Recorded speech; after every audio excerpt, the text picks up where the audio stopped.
नमस्ते। मैं ज्योति नाइक। हम इंसान काफ़ी स्वार्थी होते हैं।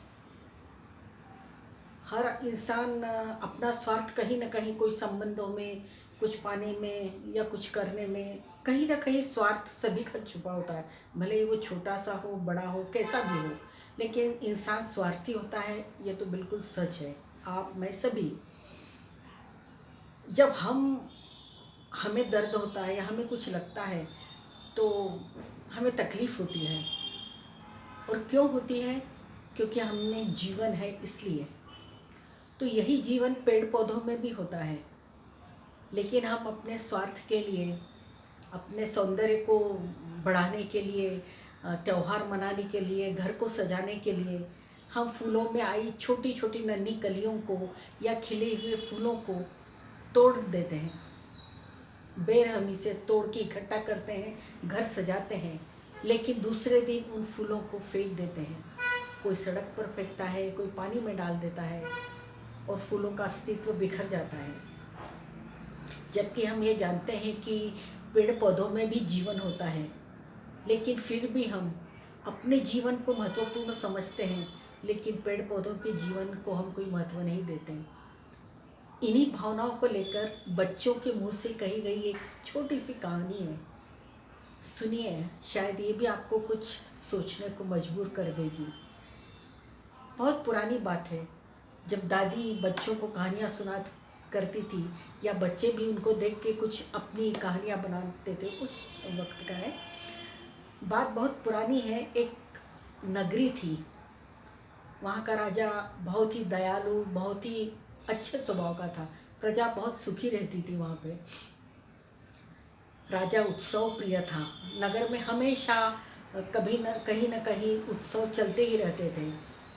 पूरा नगर बगीचे से भरा हुआ था, चारों तरफ हरियाली थी, तरह तरह के फूल फलों के पौधे लगे हुए थे। जिस दिन नगर में उत्सव होता था, उस दिन प्राय सुबह सुबह प्रातःकाल सब नगर के लोग अपने अपने घरों से निकलते थे और बगीचों से कलियां फूल तोड़कर लाते थे और पूरे नगर को, घरों को, मंदिरों को फूलों से सजाते थे। खूब सुंदर दिखता था, उसमें तो कोई सवाल ही नहीं उठता। लेकिन 2 घंटे बाद सारे फूल निकलकर सारे पौधे उजाड़ हो जाते थे। जहाँ 2 घंटे पहले सुगंध हवा में रहती थी या फूल रंग बिरंगे फूलों से लदे हुए रहते थे, वो सब अब उजाड़ हो गए रहते हैं। लेकिन इंसान को उससे कोई फ़र्क नहीं पड़ता था, क्योंकि उसे अपना घर सजाना था। उस नगर में राज परिवार के बच्चे और ये सब शाम को बगीचे में खेलने जाते थे। ऐसे ही एक दिन त्यौहार हुआ और उस दिन शाम को राज परिवार के बच्चे, नगर सेवकों के बच्चे बगीचे में खेल रहे थे। खेलते खेलते उन्हें समय का ध्यान नहीं रहा और हल्की सी रात आने लगी। बच्चे भी थक गए थे, तो थोड़ी देर उन्होंने सोचा बगीचे में बैठ जाते हैं और उसके बाद अपने अपने घर जाएंगे। जैसे ही सब बच्चे एक पेड़ के नीचे बैठे, तो उन्हें किसी के सिसकने की आवाज़ आई। पहले तो बच्चे डर गए, लेकिन फिर उन्हें लगा क्या बात है, कौन रो रहा है। उन्होंने ध्यान से देखा तो पेड़ पौधों से सिसकने की आवाज़ आ रही थी। एक पेड़ के पत्ते दूसरे पेड़ के पत्तों से कह रहे थे, देखो ना, आज सुबह मेरे ऊपर कितनी सुंदर सुंदर कलियाँ थी और वो कलियाँ कैसे फूलों में बह रही थी, कितनी खुशबू थी। लेकिन देखो, इंसानों ने आकर मुझे 2 घंटे भी उन्हें मेरे साथ नहीं रहने दिया और तोड़ कर ले गए। अब देखो, मैं फिर से वैसा का वैसा अकेला हो गया हूँ। अब फिर कितने दिन लगेंगे मुझे नई कलियों को जन्म देने में और फिर उन्हें अपने पूरे यौवन में फूलों में विकसित करने के लिए। हर पेड़ की यही व्यथा थी और सभी सिसक रहे थे। बच्चों के ऊपर कुछ बूंदे पानी की टपकी, ये उन पत्तों के आंसू थे। बच्चों को बहुत बुरा लगा। उन्होंने कहा, हाँ, ये तो बहुत गलत बात है, यह होना ही नहीं चाहिए। यदि हमें हमारे माँ बाप से कोई दूर ले जाएगा तो उनको कैसा लगेगा। तो ये कि ये विचार इन पौधों के लिए भी होना चाहिए। तो कुछ ना कुछ तो हमें करना चाहिए। पूरी बच्चे इकट्ठे हुए और सोचने लगे क्या करना चाहिए। और फिर उन्होंने सबने मिलके एक उपाय निकाला और उन्होंने उन पेड़ पौधों को समझाया। सब पेड़ पौधे खुशी में अपनी डालियां हिलाने लगे कि हाँ, हमें आपका ये उपाय पसंद आया। 2 दिन बाद नगर में उत्सव था। शाम को जब माली या लोग बगीचे में घूमने आए तो उन्होंने देखा सारे पौधे कलियों से भरे हुए हैं। सबने सोचा कि अरे वाह, कल तो हमें घर मंदिर और नगर सजाने के लिए बहुत फूल, रंग बिरंगे बहुत सारे फूल मिलेंगे। लेकिन सुबह जब सब लोग उठने के बाद जब रास्तों पर या बगीचे में आए, अपने घरों के बगीचे में आए बाहर, तो देखा सारे पेड़ पौधे कुम्हलाए हुए हैं, कलियां झुक गई हैं, पत्ते झुक गए हैं, पेड़ों की डालियां झुकी हुई हैं। तो सभी को आश्चर्य हुआ कि कल शाम तक तो इतने ताजे पत्ते, पेड़ पौधे, कलियां थी और एक रात में ऐसा क्या हो गया कि ये सब मुरझा सी गई है। अब इन मुरझाए फूलों का क्या करें? तो उन्होंने छोड़ दिया, उनको हाथ नहीं लगाया। सब वैसे ही घर गए और बिना उत्सव तैयार फूलों की सजावट के उन्होंने उत्सव मनाया। 3 घंटे बाद जब उत्सव मना के सब वापस आए तो देखा कि सारे पौधे फूलों से लदे हुए हैं, कलियां हैं, फूल हैं, तितलियां मंडरा रही है, खुशबू चारों ओर बिखरी हुई है। लोगों को बहुत आश्चर्य हुआ और यही सिलसिला काफ़ी वक्त तक चलता रहा। तो एक दिन राज दरबार में सभी इकट्ठे हुए कि ये क्या चल रहा है। सबको लगा कुछ जादू है या आस पड़ोस में किसी राजा ने हमसे जलकर कुछ जादू कर दिया है, क्या है, इसके ऊपर विचार विमर्श चल रहा था। इतने में राजपुत्र और उसके साथी आए और उन्होंने कहा कि राजा, हमें आपसे एक शिकायत है। राजा को और सभी दरबारियों को आश्चर्य हुआ कि राजपुत्र को और उनके साथियों को राजा से शिकायत है, क्या बात है। राजा ने कहा, हाँ बोलो, क्या शिकायत है, और जो भी शिकायत है हम उसको दूर करेंगे, फिर चाहे वो शिकायत किसी के लिए भी क्यों न हो।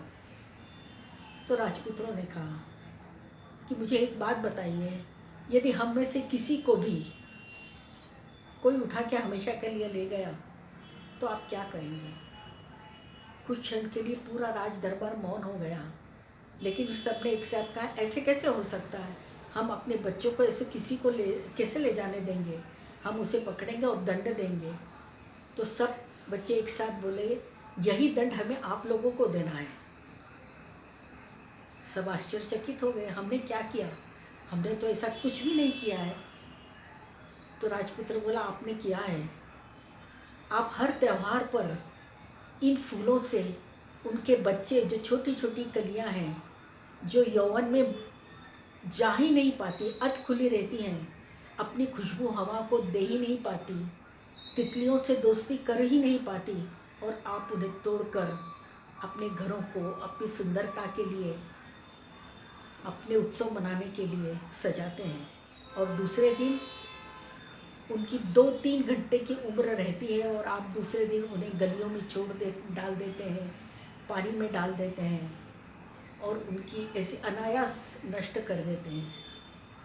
आप सोच सकते हैं कि जब आप उनको तोड़ते हैं तो उनको कितनी वेदना होती होगी, और जब आप उनको पैरों में डाल देते हैं, पानी में डाल देते हैं, तो उनकी मृत्यु कितनी वेदनादायक होती होगी। कभी सोचा आप लोगों ने? राजा और सारे दरबारी शर्म से गर्दन झुका बैठ गए। कुछ पलों बाद राजा ने खड़े होकर कहा, तुम बच्चे हो, लेकिन आज तुमने हमें बड़ों को भी एक बहुत बड़ा सबक दिया है, और आज मैं ये घोषणा करता हूँ कि इस राज्य में आज के बाद कभी भी कोई भी फूल नहीं तोड़ेगा। फूलों को पेड़ों पर ही रहने दो। आपको सौंदर्य के लिए, अपने घर सजाने के लिए, त्योहारों के लिए मंदिर सजाना है, आप खुद कुछ बनाइए और उससे सजाइए, लेकिन फूलों को तोड़िए मत और उनको दर्द मत दीजिए। सारे बच्चे खुश हो गए और शाम को सब बच्चे दौड़ते दौड़ते बगीचे में पहुँचे और पेड़ों के पास जा खड़े हुए। इतने में ज़ोर से हवा का झोंका आया और सारी डालियों ने, कली से लदी हुई डालियों ने नीचे झुककर सब बच्चों को अपने आगोश में ले लिया। ऐसा लगा मानो वो सब उन बच्चों को धन्यवाद दे रही है। तो मेरा भी धन्यवाद आपने आपने सुना इसके लिए। और सोचिए कि कितनी बड़ा अर्थ छुपा है इस कहानी में, कि हम अपने स्वार्थ के लिए प्रकृति का नुकसान करते हैं, पेड़ पौधों को नुकसान करते हैं। क्यों ना उनको जैसे हैं वैसे ही खिलने दे, बढ़ने दे और अपने आप उनका जन्म मृत्यु होने दे। हम कौन होते हैं उनको अपनी तरह से अपने लिए प्रयुक्त करने वाले या अपने लिए उपयोग में लाने वाले। तो इस विषय को सोचिए, और यदि पसंद आई हो तो सब्सक्राइब कीजिए, लाइक कीजिए, मुझे अच्छा लगेगा। कल फिर मैं इसी वक्त आऊँगी ऐसा ही कुछ नया लेकर। धन्यवाद।